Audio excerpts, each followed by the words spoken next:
حضرات، ظالم جب کسی پہ ظلم کرتا ہے وہ سمجھتا ہے کہ میں بہت طاقتور ہوں، اور ظالم جب کسی پہ ظلم کرتا ہے وہ مظلوم کو کمزور سمجھتا ہے۔ ظالم خود کو طاقتور سمجھتا ہے، مظلوم کو کمزور سمجھتا ہے، اور یہ ظالم کی بہت بڑی غلط فہمی ہے۔ اللہ کی قسم، ظالم کے ساتھ پوری دنیا کھڑی ہو جائے وہ کمزور ہے۔ ظالم کے ساتھ پوری دنیا کھڑی ہو جائے وہ کمزور ہے، اور مظلوم اکیلا اور تنہا ہو وہ سب سے بڑا طاقتور ہے۔ یاد رکھیے، ان قرآن مجید نے بھی، اسلامی تاریخ نے بھی ہمارے سامنے ایسے نمونے پیش کیے ہیں۔ اقتدار رکھنے والے، تخت و تاج کے مالک، ایسے حکمرانوں نے، ظالموں نے بے یارو مددگار اور بے قصوں پہ ستم ڈھائے، اور دنیا نے دیکھا کہ کس طرح وہ دنیا کے لاکھ سامان رکھتے ہوئے بھی کس طرح عذاب الہی نے انہیں لقمہ بنایا، اور رہتی دنیا تک کے لیے وہ عبرت بن گئے۔ کہاں ہے وہ فرعون جس کے ظلم کا یہ عالم کہ پوری نسل کا خاتمہ کر رہا تھا؟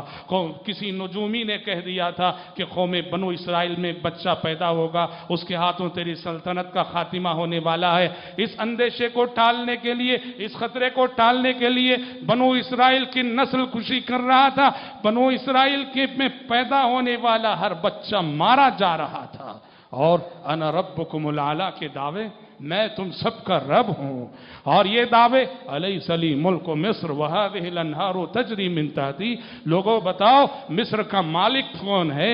مصر کا بادشاہ کون ہے؟ مصر کی مملکت کس کی ہے؟ یہ نہریں کس کی ہیں جو میرے محل کے نیچے سے بہ رہی ہیں؟ ام انا خیر من هذا الذي هو مہین۔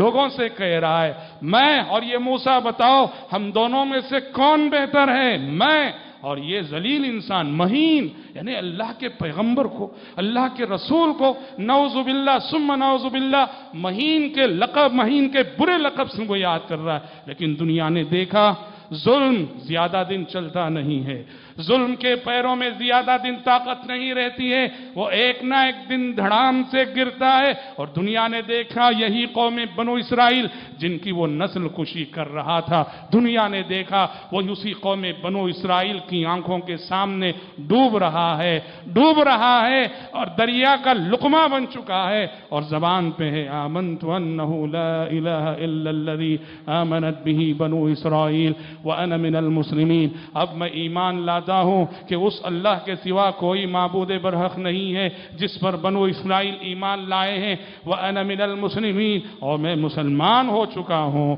اور آسمان سے آنے والی وحی نے کہا الآن۔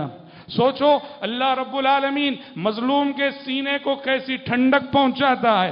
اس وقت قوم بنو اسرائیل نے جب اپنی آنکھوں کے سامنے اس ظالم وقت کو، اس فرعون وقت کو، اس حاکم وقت کو ڈوبتے ہوئے اور غرق ہوتے ہوئے دیکھا ہوگا، کتنے ان کے سینے ٹھنڈے نہیں ہوئے ہوں گے۔ یہ اللہ کا قانون ہے کہ وہ ظالم کو مظلوم کی آنکھوں کے سامنے ایک نہ ایک دن ذلیل اور رسوا کر کے رکھتا ہے۔ وہ کہہ رہا تھا آمنت، ایمان لا چکا میں۔ آسمان سے آنے والی وحی نے کہا الآن، اب عقل آئی ہے، اب سمجھ آئی ہے، اب ایمان لانا چاہتے ہو؟ الآن وقد عصیت قبل وکنت من المفسدین۔